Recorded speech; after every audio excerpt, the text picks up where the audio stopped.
kita rindu sosok B.J. Habibie. B.J. Habibie adalah presiden ketiga yang diakui, tapi beliau dilengsarkan karena kejujurannya. Beliau dilengsarkan karena beliau berjuang untuk bagaimana tidak ada korupsi. B.J. Habibie adalah orang soleh yang kita tahu dalam sejarah, orang hebat, diakui di dunia walaupun di Indonesia disepelekan. Apa yang beliau lakukan walaupun beliau sudah tiada, meninggal dunia? Indah kisahnya, dan saya pun terinspirasi dengan beliau yang hebat ini. Beliau orang kampung dari Makassar, Parepare,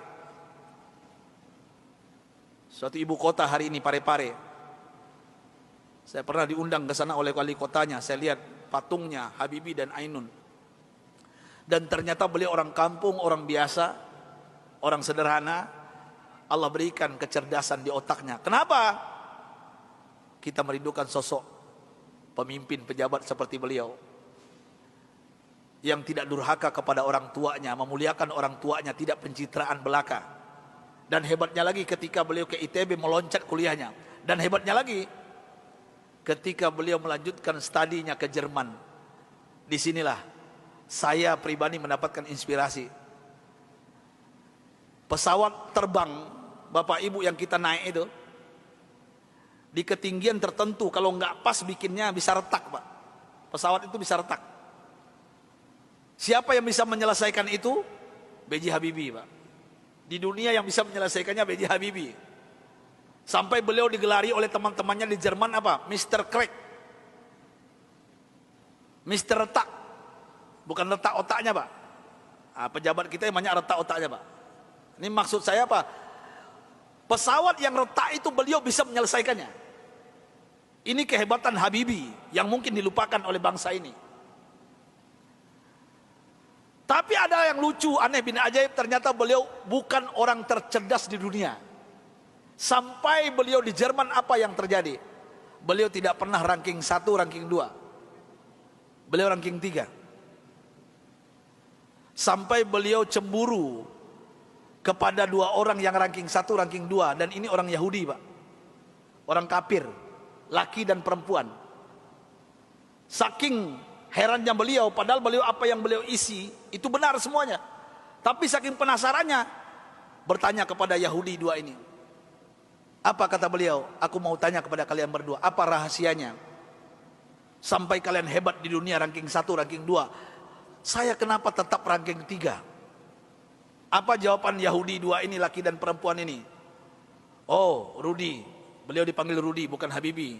Ya, Baharudin Yusuf Habibie. Rudi, this is our secret. Ini rahasia kami, nggak mungkin kami kasih tahu. Besok beliau tanya lagi, apa rahasianya? Besok tanya lagi. Berhari-hari beliau bertanya.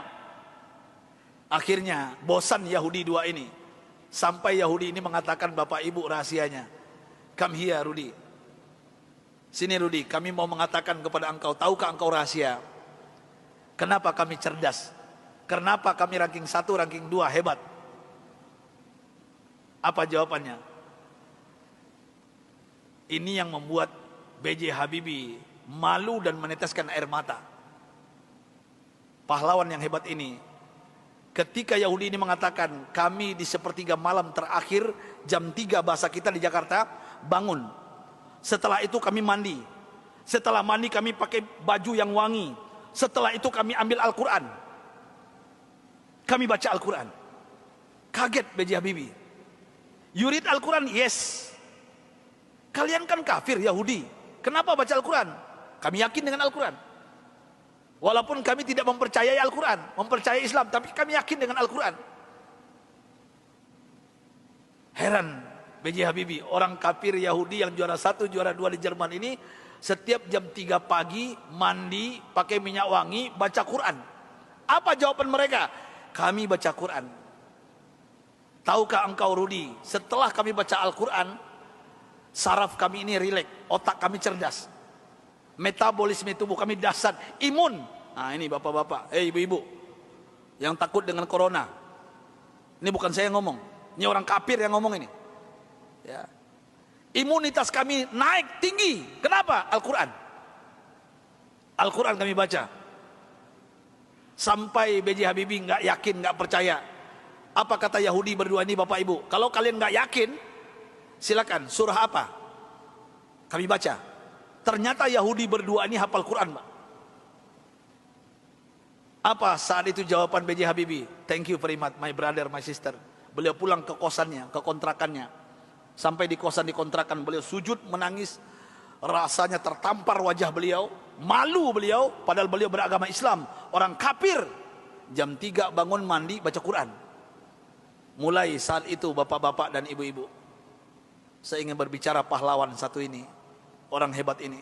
Mulai saat itu mendengarkan rahasia dari Yahudi yang dua ini, apa yang beliau lakukan? Jam 3 pagi beliau bangun, beliau mandi, beliau pakai baju yang rapi, beliau pakai wangi-wangian, beliau sholat tahajud 8 rakaat, witir 3:11 setiap hari. Setelah itu beliau baca Al-Quran sampai menjelang subuh.